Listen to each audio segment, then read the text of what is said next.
Yeah, hi Andrew. We're actually technically at the back of Euston Station. Behind me, that is the enormous footprint for HS2, or at least where they're hoping to build the part of Euston Station with 10 platforms, where a HS2 train in the future will dock. Maybe it'll dock, we don't know. As you said, Jeremy Hunt earlier said it will terminate in Houston. Just to give you an overview of HS2, of course, it's all about essentially connecting the Midlands, the North and London with faster trains. Now, they've already ditched the leg to Leeds, from Manchester to Birmingham, and then from Birmingham onwards to London. They're hoping the Birmingham to London leg will be completed by 2033.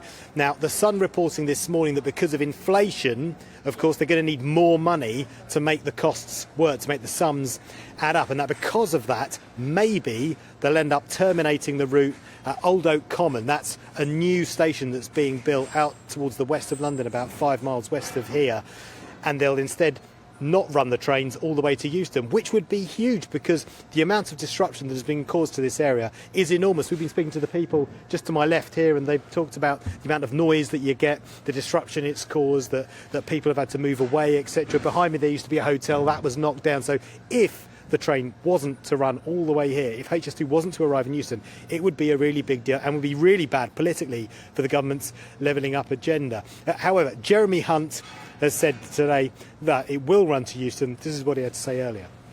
Don't see any conceivable circumstance in which that would not end up at Euston. And indeed, I prioritised HS2 in the autumn statement.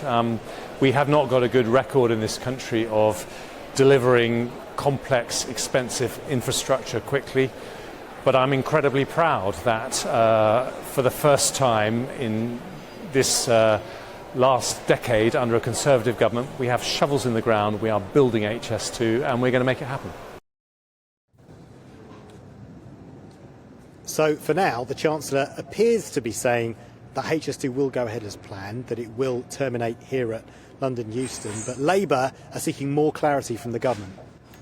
Don't think it's a sensible idea for the government to continue to promise things and then not deliver them, especially long-term infrastructure projects. We know, if you listen to business, if you listen to the experts, that actually long-term infrastructure planning will boost our growth, and yet we've seen with the Conservatives 13 years of failure. Growth has stagnated in the UK. We're lagging behind other European countries. We have to invest in our infrastructure for the long term. Yeah, and infrastructure is a big plank of getting that growth in the economy that Angela Rayner was talking about, and it's why the government are keen to stress that HS2 will go ahead as planned. We're hoping for more clarity from the Department for Transport and also the Prime Minister, but for now, Jeremy Hunt saying that HS2 will terminate